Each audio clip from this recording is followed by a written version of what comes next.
பீகார் மாநில சட்டப்பேரவைக்கு 2 கட்டங்களாக சட்டமன்ற தேர்தல் நடைபெறவுள்ளது.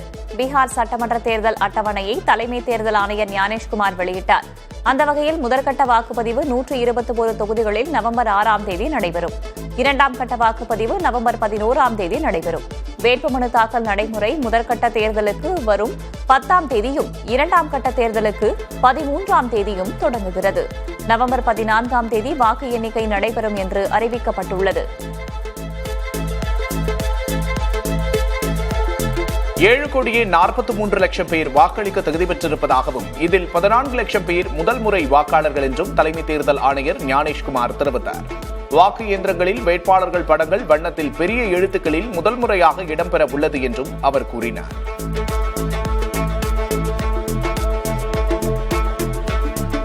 தீபாவளியை முன்னிட்டு மக்கள் சொந்த ஊர் செல்வதற்காக 20,378 சிறப்பு பேருந்துகள் இயக்கப்படும் என்று போக்குவரத்து துறை அமைச்சர் சிவசங்கர் அறிவித்துள்ளார்.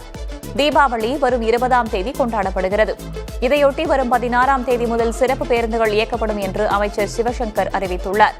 சென்னையிலிருந்து 14,268 பேருந்துகளும் பிற இடங்களிலிருந்து 6,110 சிறப்பு பேருந்துகளும் இயக்கப்படும் என்று கூறிய அமைச்சர், தீபாவளி விடுமுறை முடிந்து சொந்த ஊர் திரும்ப ஏதுவாக 3 நாட்களுக்கு 10,529 சிறப்பு பேருந்துகள் இயக்கப்பட உள்ளதாக கூறினார். தமிழக அரசின் பொதுத்துறை நிறுவன ஊழியர்களுக்கு 20% வரை தீபாவளி போனஸ் வழங்கப்படும் என்று அறிவிக்கப்பட்டுள்ளது. அதன்படி லாபம் ஈட்டியுள்ள பொதுத்துறை நிறுவனங்களில் பணிபுரியும் சி மற்றும் டி பிரிவு ஊழியர்களுக்கு 20% வரை மிகை ஊதியம் மற்றும் கருணை தொகை வழங்கப்படும் என்று தெரிவிக்கப்பட்டுள்ளது. ஒதுக்கக்கூடிய உபரி தொகை இல்லாத பொதுத்துறை நிறுவனங்களில் பணிபுரியும் சி மற்றும் டி பிரிவு தொழிலாளர்கள் மற்றும் பணியாளர்களுக்கு மொத்தமாக 10 விழுக்காடு மிகை ஊதியம் மற்றும் கருணை தொகை வழங்கப்படும் என்று தெரிவிக்கப்பட்டுள்ளது. நுகர்பொருள் வாணிபக் கழகத்தின் தற்காலிக ஊழியர்களுக்கு 3,000 ரூபாய் கருணை தொகை வழங்கப்படும் என்று அறிவிக்கப்பட்டுள்ளது. சென்னையில் ஆபரண தங்கத்தின் விலை ஒரே நாளில் சவரனுக்கு 1,400 ரூபாய் விலை அதிகரித்துள்ளது. காலையில் சவரனுக்கு 880 ரூபாய் உயர்ந்திருந்த நிலையில் மாலையில் 520 ரூபாய் அதிகரித்துள்ளது. அதன்படி 22 கேரட் ஆபரண தங்கம் கிராமிற்கு 175 ரூபாய் விலை உயர்ந்து 11,125 ரூபாய்க்கும், ஒரு சவரன் 1,400 ரூபாய் விலை அதிகரித்து 89,000 ரூபாய்க்கும் விற்கப்படுகிறது. வெள்ளி கிராமிற்கு 2 ரூபாய் விலை உயர்ந்து 167 ரூபாய்க்கும், 1 கிலோ 2,000 ரூபாய் விலை ஏற்றம் கண்டு 1,67,000 ரூபாய்க்கும் விற்பனை செய்யப்படுகிறது. கரூர் துயரம் குறித்த வழக்கை விசாரித்த நீதிபதி குறித்து சமூக வலைதளங்களில் அவதூறு பரப்பியதாக 3 பேர் கைது செய்யப்பட்டுள்ளனர். கரூரில் தவிக தலைவர் விஜயின் பரப்புரையின் போது கூட்ட நெரிசலில் 41 பேர் உயிரிழந்த சம்பவம் குறித்த வழக்கை விசாரித்த சென்னை உயர்நீதிமன்ற நீதிபதி விஜய் மீது கடும் அதிருப்தியை வெளிப்படுத்தினார். இதனையடுத்து அந்த நீதிபதி குறித்து சமூக வலைதளங்களில் அவதூறு பரப்பியவர்கள் மீது சென்னை தெற்கு மண்டல சைபர் கிரைம் போலீசார் வழக்கு பதிவு செய்தனர். புதுக்கோட்டை கண்ணன், கிருஷ்ணகிரி டேவிட், அஸ்தனாபுரம் சசிகுமார் என்று 3 பேர் கைது செய்யப்பட்டனர். கரூர் சம்பவத்தை தொடர்ந்து மேற்கொண்ட நடவடிக்கைகளை பார்க்கும்போது பாஜகவின் செயலில் அரசியல் உள்நோக்கம் இருப்பது போல தோன்றுவதாக குறிப்பிட்ட விடுதலை சிறுத்தைகள் கட்சித் தலைவர் திருமாவளவன், இதற்கு தவிக தலைவர் விஜய் பலியாடு ஆகிவிடக் கூடாது என்று தெரிவித்துள்ளார். மதுரை மாவட்டம் அவனியாபுரத்தில் எம்ஜிஆர் சிலை சேதப்படுத்தப்பட்ட சம்பவத்திற்கு அதிமுக பொதுச் செயலாளர் எடப்பாடி பழனிசாமி கண்டனம் தெரிவித்துள்ளார். இது தொடர்பாக தனது எக்ஸ் வலைதளத்தில் பதிவிட்டுள்ள அவர், இது எம்ஜிஆரின் புகழையும் கொள்கைகளையும் எதிர்கொள்ள முடியாத கோழைகள் செய்த இழி செயல் என தெரிவித்துள்ளார். மேலும் இதன் மூலம் பொது அமைதியை சீர்குலைக்க நினைக்கும் சமூக விரோதிகள் மீது கடுமையான சட்ட நடவடிக்கை எடுக்குமாறு அரசுக்கு வலியுறுத்தியுள்ளார். நீதிமன்ற அனுமதியுடன் செந்தில் பாலாஜி அமைச்சராகலாம் என்று உச்சநீதிமன்றம் கருத்து தெரிவித்திருக்கிறது. இது தொடர்பான வழக்கு உச்சநீதிமன்றத்தில் விசாரணைக்கு வந்தபோது மத்திய அரசு தரப்பில் ஆஜரான சொலிசிட்டர் ஜெனரல் துஷார் மேத்தா அமைச்சராக பொறுப்பேற்க செந்தில் பாலாஜிக்கு அனுமதிக்க கூடாது என்று கேட்டுக் கொண்டார். இருதரப்பு வாதங்களை கேட்டறிந்த நீதிபதிகள் அமைச்சராக பதவியேற்க விரும்பினால் உரிய மனுவை உச்சநீதிமன்றத்தில் தாக்கல் செய்து அதற்கான அனுமதியை பெறும்படி தெரிவித்தனர். அனைத்து தரப்பும் 2 வாரங்களில் பதிலளிக்க உத்தரவிட்டு உச்சநீதிமன்றம் வழக்கை ஒத்திவைத்துள்ளது. தவிகவுடன் கூட்டணி வைப்பது பற்றி அதிமுக பொதுச் செயலாளர் முடிவு செய்வார் என்று அதிமுக முன்னாள் அமைச்சர் KT ராஜேந்திர பாலாஜி தெரிவித்துள்ளார். செங்கோட்டையில் நிகழ்ச்சி ஒன்றில் பங்கேற்ற அவர், மக்கள் பிரச்சினையில் அரசியல் ஆதாயம் தேட முயற்சிக்கும் திமுகவின் வேஷம் கலைந்துவிட்டதாக கூறினார்.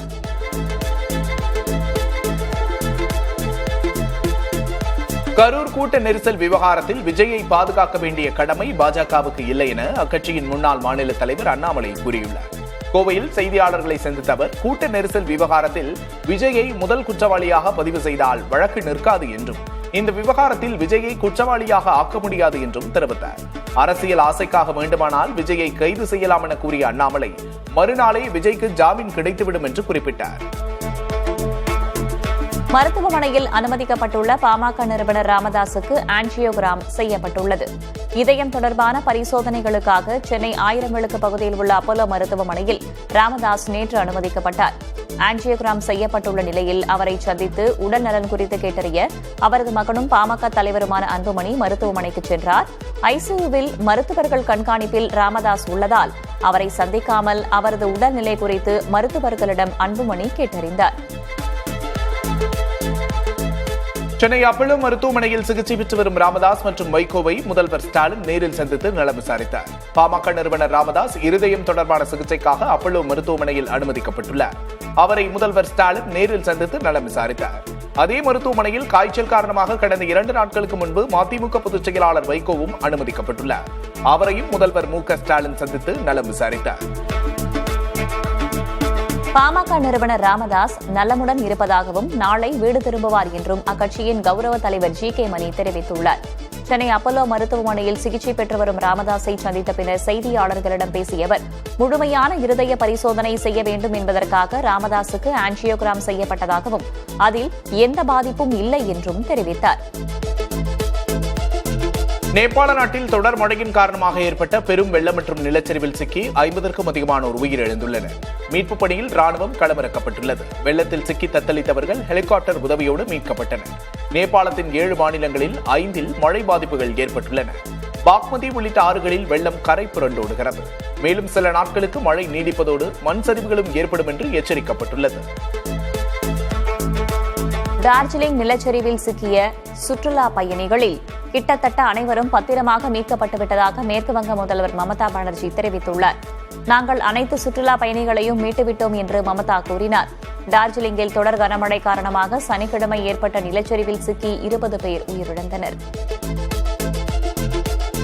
மேற்கு வங்கத்தில் கனமழையின் காரணமாக பாலாசன் ஆற்றில் பெருக்கெடுத்த வெள்ளத்தில் புகழ்பெற்ற இரும்பு பாலத்தின் ஒரு பகுதி இடிந்து விழுந்தது. அம்மாநிலத்தின் வடக்கு பகுதியில் பலத்த மழை பெய்து வருகிறது. பாலாசன் என்ற ஆற்றில் வெள்ளப்பெருக்கு ஏற்பட்டது. இதனால் ஏற்பட்ட அரிப்பில் டார்ஜிலிங் அருகே தூதியா என்ற இடத்தில் அமைந்துள்ள இரும்பு பாலத்தின் ஒரு பகுதி இடிந்து விழுந்தது. சபரிமலை ஐயப்பன் கோவிலில் உள்ள துவாரபாலகர் சிலைகளில் தங்கத்தின் எடை குறைந்ததாக கூறப்படும் விவகாரத்தை விசாரிக்க சிறப்பு விசாரணை குழு அமைக்க கேரள உயர்நீதிமன்றம் உத்தரவிட்டுள்ளது. 2019ஆம் ஆண்டில் இந்த சிலைகள் ஒரு பக்தரிடம் ஒப்படைக்கப்பட்ட பிறகு தங்கத்தின் எடை சுமார் 4 கிலோ குறைந்திருந்தது தொடர்பான வழக்கு விசாரணை கேரள உயர்நீதிமன்றத்தில் நடந்தது. இந்த நிலையில் இவ்வழக்கின் அடுத்த கட்ட விசாரணை அக்டோபர் 10ஆம் தேதி நடைபெறவுள்ளது. பீகார் தலைநகர் பாட்னாவில் புதிய மெட்ரோ ரயில் சேவையை முதல்வர் நிதிஷ்குமார் தொடங்கி வைத்தார். சட்டப்பேரவை தேர்தல் அறிவிப்பு வெளியாக சில மணி நேரங்களுக்கு முன்பு அவர் இத்திட்டத்தை தொடங்கி வைத்துள்ளார். தேர்தல் அட்டவணை வெளியான நிமிடத்திலிருந்து நடத்தை விதிகள் அமலுக்கு வந்துவிடும் என்பதால் அதற்கு சில மணி நேரங்களுக்கு முன்பு நலத்திட்ட பணிகள் தொடங்கப்பட்டது கவனம் பெறுகிறது. இந்நிகழ்வில் துணை முதல்வர் சாம்ரான் சவுத்ரி, விஜய்குமார் சிங் உள்ளிட்டோர் கலந்து கொண்டனர்.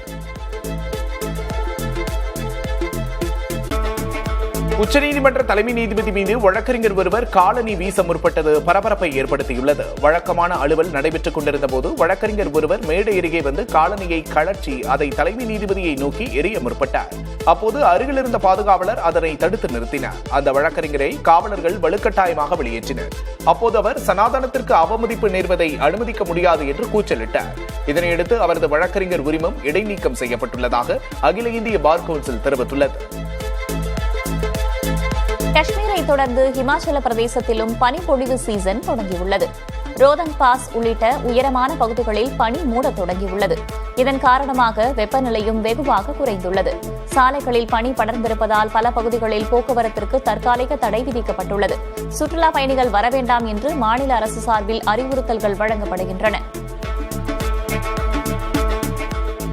பொதுத்துறை தொலைத்தொடர்பு நிறுவனமான BSNL 4G நெட்வொர்க் 8 மாதங்களுக்குள் 5G தொழில்நுட்பத்திற்கு மேம்படுத்தப்படும் என்று மத்திய அமைச்சர் ஜோதிராதித்ய சிந்தியா தெரிவித்துள்ளார்.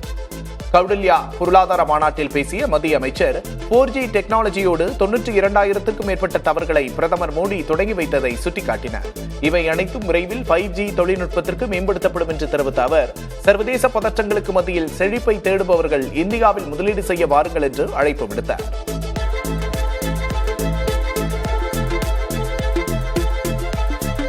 வாடிக்கையாளர்களிடமிருந்து பிளாட்ஃபார்ம் கட்டணமாக ₹100 வசூலிப்பதாக வந்த புகாரை அடுத்து ஆன்லைன் வர்த்தக நிறுவனங்கள் மீது மத்திய நுகர்வோர் விவகாரங்கள் துறை அமைச்சகம் விசாரணையை தொடங்கியுள்ளது. கேஷ் ஆன் டெலிவரிக்கு கூடுதல் கட்டணம் வசூலிப்பது நுகர்வோரை ஏமாற்றுவதற்கு சமம் என்று அமைச்சர் பிரஹ்லாத் ஜோஷி கூறினார். நுகர்வோர் உரிமைகளை மீறுபவர்கள் மீது கடுமையான நடவடிக்கை எடுக்கப்படும் என்றும் அவர் எச்சரித்தார். லடாக் சுற்றுச்சூழல் போராளி சோனம் வாங்சுக்கை கைது செய்தது குறித்து விளக்கமளிக்க மத்திய அரசுக்கும் யூனியன் பிரதேச நிர்வாகத்துக்கும் உச்சநீதிமன்றம் நோட்டீஸ் அனுப்பியுள்ளது. லடாக்கில் மாநில அந்தஸ்து கோரிய போராட்டத்தின் போது நடந்த வன்முறையை தூண்டிவிட்டார் என கூறி வாங்சுக் தேசிய பாதுகாப்பு சட்டத்தில் கைது செய்யப்பட்டார். இதனை எதிர்த்து உச்சநீதிமன்றத்தில் வாங்சுக்கின் மனைவி வழக்கு தொடர்ந்தார். வாங்சுக்கை உடனே விடுவிக்க வேண்டும் என்றும் முறையிட்டிருந்தார். இதனை விசாரித்த நீதிபதிகள் மனு மீது விளக்கமளிக்க மத்திய அரசுக்கும் லடாக் யூனியன் பிரதேச நிர்வாகத்துக்கும் உத்தரவிட்டு விசாரணையை ஒத்திவைத்தனர். ராஜஸ்தானில் அரசு மருத்துவமனையில் ஏற்பட்ட தீ விபத்தில் சிக்கி 2 பெண்கள் உட்பட 6 நோயாளிகள் பரிதாபமாக உயிரிழந்தனர். ஜெய்ப்பூரில் உள்ள சவாய் மான்சிங் அரசு மருத்துவமனையில் நள்ளிரவில் குறைந்த மின்னழுத்தம் காரணமாக தீ விபத்து ஏற்பட்டதாக கூறப்படுகிறது. உடல் நலக்குறைவால் பாதிக்கப்பட்ட 11 பேருக்கு ICUவில் தீவிர சிகிச்சை அளிக்கப்படுகிறது. இதற்கிடையே நிகழ்விடத்திற்கு விரைந்த தீயணைப்புப் படையினர் 2 மணி நேரம் போராடி தீயை கட்டுக்குள் கொண்டு வந்தனர். இந்திய பங்குச்சந்தைகள் 3வது நாளாக ஏற்றத்துடன் வர்த்தகத்தை நிறைவு செய்தன. மும்பை பங்குச்சந்தையின் சென்செக்ஸ் 582 புள்ளிகள் உயர்ந்து 81,790 புள்ளிகளிலும், தேசிய பங்குச்சந்தையின் நிப்டி 183 புள்ளிகள் அதிகரித்து 25,077 புள்ளிகளிலும் நிறைவடைந்தன. நிதி சேவைகள் மற்றும் IT துறையைச் சேர்ந்த நிறுவனங்களின் பங்குகள் ஏற்றத்துடன் காணப்பட்டதே சந்தைகள் உயர்வுக்கு காரணமாக கூறப்படுகிறது. சர்வதேச சந்தையில் பிரெண்டட் கச்சா எண்ணெய் ஒரு பீப்பாய் 1.78% உயர்ந்து $65.68 வர்த்தகமாகிறது. தமிழகம் முழுவதும் பல்வேறு அரசு மருத்துவமனைகளில் கூடுதலாக கட்டப்பட்டுள்ள கட்டடங்களை முதல்வர் ஸ்டாலின் திறந்து வைத்தார். அதன்படி 6 மருத்துவமனைகளில் 108 கோடியே 50 லட்சம் ரூபாய் மதிப்பீட்டில் கட்டப்பட்டுள்ள கட்டடங்கள் திறக்கப்பட்டுள்ளன. இதேபோல 42 கோடி ரூபாய் மதிப்பீட்டில் கட்டப்பட்டுள்ள மாவட்ட மருந்து கிடங்குகளை முதல்வர் ஸ்டாலின் திறந்து வைத்தார். இதற்கிடையே நாட்டின் 2வது யானை பாகன் கிராமத்தை முதல்வர் ஸ்டாலின் திறந்து வைத்தார். சொத்து குவிப்பு வழக்கை வேலூர் நீதிமன்றத்திலிருந்து சென்னை சிறப்பு நீதிமன்றத்திற்கு மாற்றி 2019ஆம் ஆண்டு பிறப்பித்த அரசாணையை எதிர்த்து அமைச்சர் துரைமுருகன் தாக்கல் செய்த மனுவுக்கு பதிலளிக்கும்படி தமிழக அரசுக்கு சென்னை உயர்நீதிமன்றம் உத்தரவிட்டுள்ளது. வழக்கை சென்னையில் உள்ள ஊழல் தடுப்பு வழக்குகளை விசாரிக்கும் சிறப்பு நீதிமன்றத்திற்கு மாற்றி 2019ஆம் ஆண்டு தமிழக அரசு அரசாணை பிறப்பித்தது.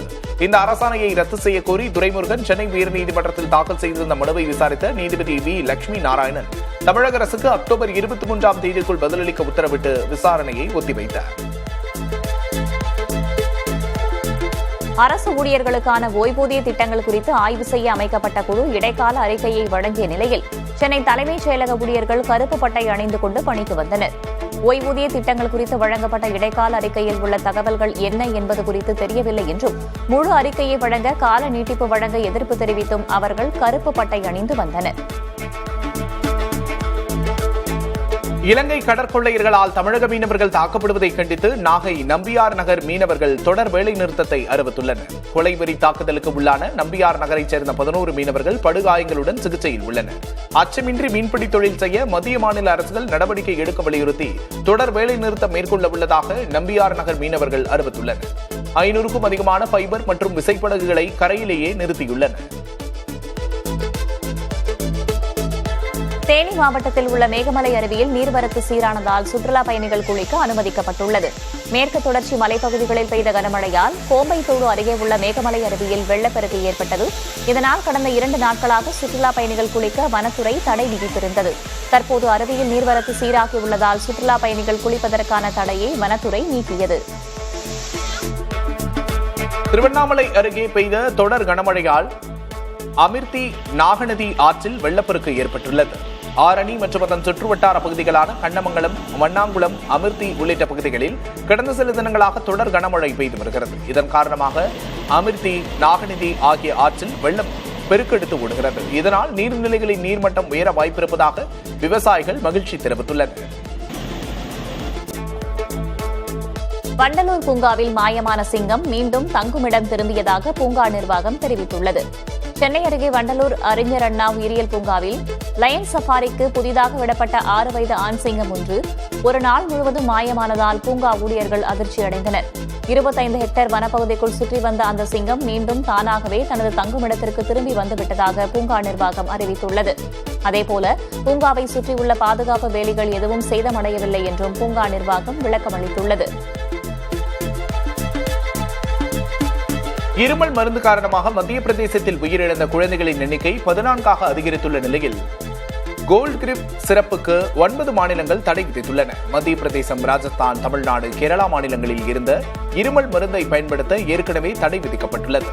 இப்போது உத்தரப்பிரதேசம், உத்தராகண்ட், கர்நாடகா, மகாராஷ்டிரா, தெலுங்கானா மாநிலங்களும் இந்த இருமல் மருந்தை பயன்படுத்த தடை விதித்துள்ளன.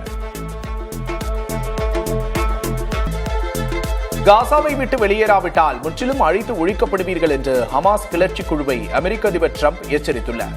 காசாவில் போர் நிறுத்தம் தொடர்பான 20 அம்ச திட்டத்தை ஏற்பதற்காக டிரம்ப் விதித்த கெடு முடிவடைந்த நிலையில் இந்த எச்சரிக்கை விடுக்கப்பட்டுள்ளது. போர் நிறுத்தம் தொடர்பாக இஸ்ரேல், ஹமாஸ் இடையே எகிப்தில் பேச்சுவார்த்தை தொடங்கியுள்ளது. இதில் டிரம்பின் பிரதிநிதியாக அவரது மருமகன் ஜோர்ட் குஷ்னர், தனிப்பட்ட தூதர் ஸ்டீவ் விட்காஃப் ஆகியோரும் பங்கேற்றுள்ளனர். பிரான்ஸ் பிரதமர் செபாஸ்டியன் கேலோனுக்கு பதவியேற்ற 27 நாட்களில் ராஜினாமா செய்துள்ளார். இதை அதிபர் மேக்ரோன் ஏற்றுக்கொண்டுள்ளார். செலவினங்களை குறைப்பது, வரிகளை உயர்த்துவது உள்ளிட்ட நிதி சீர்திருத்தங்களை செய்வதில் நிலவிய சவால்களை சமாளிக்க இயலாமல் பிரதமர் தன் பதவியை உதறியுள்ளார். பிரான்ஸ் கடந்த 2 ஆண்டுகளில் 5 பிரதமர்களை கண்டிருப்பது குறிப்பிடத்தக்கது. 2025ஆம் ஆண்டின் மருத்துவத்துக்கான நோபல் பரிசு 3 பேருக்கு அறிவிக்கப்பட்டுள்ளது. 2025ஆம் ஆண்டுக்கான நோபல் பரிசு அறிவிப்பு திங்கட்கிழமை தொடங்கியது. முதலாவதாக மருத்துவத்துக்கான நோபல் பரிசு 3 பேருக்கு பகிர்ந்தளிக்கப்படுவதாக அறிவிக்கப்பட்டுள்ளது. நோய் எதிர்ப்பு, சகிப்புத்தன்மை தொடர்பான கண்டுபிடிப்புகளுக்காக அமெரிக்காவைச் சேர்ந்த மேரி பிரென்கோவ், பிரெட் ராம்ஸ்டெல் மற்றும் ஜப்பான் ஷிமோன் சாகாகுச்சி ஆகியோருக்கு அறிவிக்கப்பட்டுள்ளது. கொரிய நிறுவன தினத்தை ஒட்டி நடைபெற்ற கடற்படை கண்காட்சியை வடகொரிய அதிபர் கிம் ஜாங் உன் கண்டு ரசித்தார். நவீனமயமாக்கப்பட்ட ராணுவத்தின் வலிமையை பறைசாற்றும் வகையில் கண்காட்சிக்கு ஏற்பாடு செய்யப்பட்டிருந்தது. அப்போது வடகொரியாவின் கடற்படை கப்பலான சோ ஹியோனுக்குள் சென்று கிம் ஜாங் உன் ஆய்வு செய்தார்.